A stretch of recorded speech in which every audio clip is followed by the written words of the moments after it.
Hello everybody, class 9th की हिंदी व्याकरण की वर्कशीट आ गई है। पिछली वर्कशीट में हमने वर्कशीट जो 14 नंबर थी उसमें हमने पढ़ा था उपसर्ग, और आज हम पढ़ने वाले हैं प्रत्यय। उपसर्ग और प्रत्यय वो शब्दांश होते हैं जो किसी शब्द के शुरू में या आखिर में रखकर उसका अलग कर उसका अर्थ बदल देते हैं।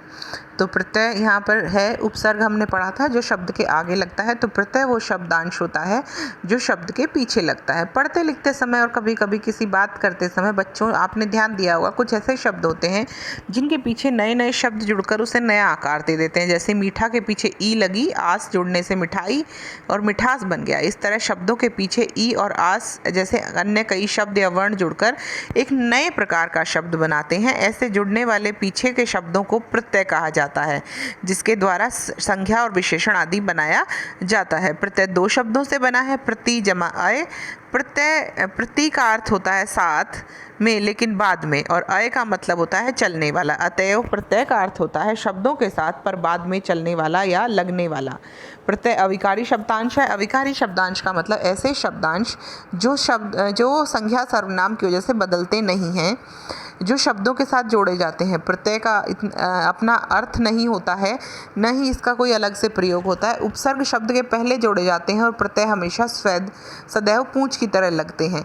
अतः जैसे अक और ता प्रत्यय लगने पर पाठक और मनुष्यता शब्द बनते हैं।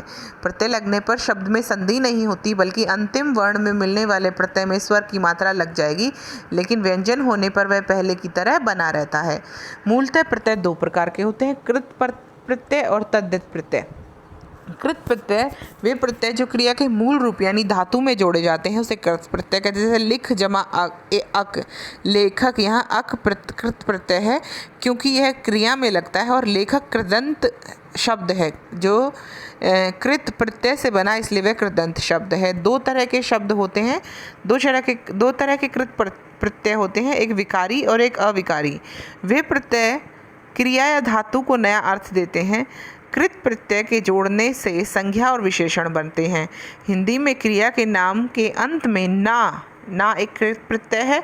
हटा देने पर जो भाग बच जाता है वही धातु होता है। यानी कि जो भी क्रिया शब्द आप पढ़ते हैं, अगर उसमें ना हटा दें, ना मतलब है कृत प्रत्यय, अगर वो हटा दें तो शब्द का क्या बन जाएगा, उस धातु का कैसा बन जाएगा, मूल रूप बन जाता है, वही धातु कहलाता है। यानी क्रिया का मूल रूप ही धातु कहलाता है।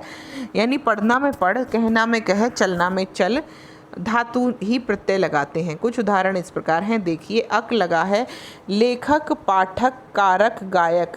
अन लगा है पालन, शहन, नयन, चरण। पटना, तुलना, वंदना, वेदना, माननीय, रमणीय, दर्शनीय, पूजनीय। आई, आन, ई, इया, इत, ये सारे देखिए प्रत्यय शब्द हैं, और इनके साथ लगकर इन्होंने नए शब्दों का निर्माण किया है। यह है कृत प्रत्यय, ठीक है, यानी कि मूल शब्द या मूल धातु से जो जुड़ते हैं। अब हम आते हैं तद्धित प्रत्यय पर। ये वो प्रत्यय हैं जो धातु को छोड़कर अन्य शब्दों जैसे संज्ञा, सर्वनाम व विशेषण में जुड़ते हैं। तद्धित प्रत्यय से बने शब्द तद्धितांत कहलाते हैं, जैसे सेठ और आनी, सेठानी। यहाँ आनी तद्धित प्रत्यय है तथा सेठानी तद्धितांत शब्द है, ठीक है। तद्धित प्रत्यय वो होता है जो बाद में लगा है, और वो प्रत्यय होता है जो संज्ञा, सर्वनाम और विशेषण में जुड़ता है, और जो कृत प्रत्यय था वो क्रिया में जुड़ता है बच्चे, ठीक है। तो देखिए यहाँ पर आई, आइन, आई, आनिन, इसमें देखिए पछताई, जागाई, पंडिताइन, ठकुराइन, पंडिताई, ठकुराइन, ये सारे शब्द जो हैं यहाँ, ये सब आपको लिखने हैं नोटबुक में, ध्यान से देख लीजिएगा। ये वर्कशीट में से आपको पूरे के पूरे नोट करने हैं। यहाँ पर बहुत सुंदर प्रत्यय दिए गए हैं और ये आपको आने भी चाहिए। तो हमने दो प्रत्यय देखे, एक कृत प्रत्यय देखे, एक तद्धित प्रत्यय देखे। अब हम चलते हैं यहाँ इस तरफ। इतिहास या स्रोत के आधार पर हिंदी में प्रत्ययों को 4 वर्गों में बांटा जाता है। जैसे कि शब्दों को बांटा जाता है ना बेटा, तत्सम शब्द, तद्भव शब्द, देशज, विदेशज शब्दों, ये भी शब्द भी इसी तरह होते हैं। या तो एक तो अपनी भाषा के हैं, एक संस्कृत भाषा के हैं, एक देखिए जो सीधे संस्कृत भाषा से आते हैं वो होते हैं तत्सम। जो सीधे संस्कृत भाषा से नहीं आते, तो थोड़ा मॉडिफिकेशन में, यानी संस्कृत भाषा से थोड़ा सा रूप बदल कर आते हैं, वो तद्भव। जो देसी भाषा से आते हैं, यानी कि जो हमारी आम भाषाएं हैं, आम बोलियां हैं, उनसे प्रत्यय बन जाते हैं, वो देशज। और जो बाहर की भाषाओं से जो प्रत्यय बन जाते हैं उनको हम कहते हैं विदेशज। ये चारों तरह के प्रत्यय हैं और इसी तरह बनते हैं शब्द।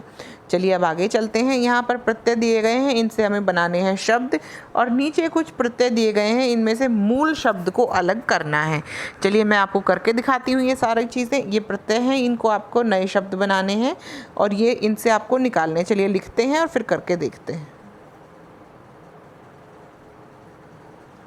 देखिए बेटा, ई से हमने बनाया गर्मी बंगाली, उक से बनाया भावुक, ई से बनाया माननीय, तव्य से बनाया गंतव्य, ए से बनाया पुस्तकें गायें, ता से बनाया मित्रता लघुता, एव से बनाया सदैव।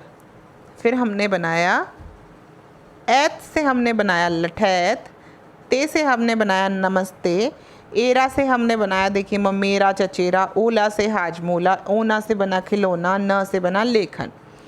फिर हमने बनाए औटा से हमने बनाया मुखौटा, ना से बनाया बुलाना खाना, कर से बुनकर सुनकर, म से निर्मम, य से काव्य साम्राज्य, या से खाया, रू से डमरू, वाला से दूध वाला सब्जी वाला। फिर एया से हमने बनाया खिवैया, हार से हमने बनाया होनहार, कीमती रोती बुनती, तह से बनाया स्वतः मूलतः, तर से बनाया बदतर, ता से बनाया बहता मारता, अड़ा से बनाया खिलाड़ी, कार से बनाया साहित्यकार चित्रकार, कर से बनाया बोलकर सुनकर।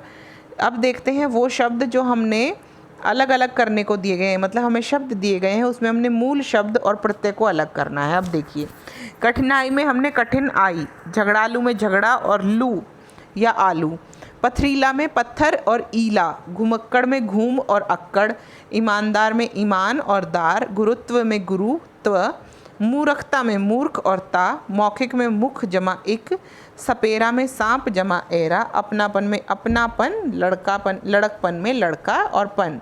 तो मेरे ख्याल से हमने सारी वर्कशीट्स में पूरा क्लियर कर दिया हमने सारा। ये देखिए यहाँ पर है, इसको लिखिए अपनी नोटबुक में, अलग अलग करके लिखना है। देखिए प्लस का निशान लगा के नहीं लिखना है, क्योंकि ये संधि नहीं है, ये क्या है, सिर्फ प्रत्यय हैं। तो अलग अलग लिखिए, और ये आपको मूल शब्द अलग लिखिएगा और प्रत्यय अलग लिखिएगा। ये हमने अलग अलग बनाए हैं, ये आप सारे नोट कर सकते हैं, नहीं तो आप गूगल से ढूंढिए, अपने आप लिखिए, अपनी सोच से अपनी समझ से आप शब्द लिख सकते हैं। आई होप आपके सारे डाउट्स क्लियर हैं। मिलते हैं अगली वर्कशीट के साथ। तो हिंदी एक आसान सब्जेक्ट माना जाता है, तो इसको आसान ही बने रहने दीजिएगा। छोटी छोटी चीज़ें हैं जिसको सीखना ज़रूरी है, एकदम से बहुत सारी चीज़ें आपके दिमाग में नहीं आती हैं, जहन में नहीं आती हैं।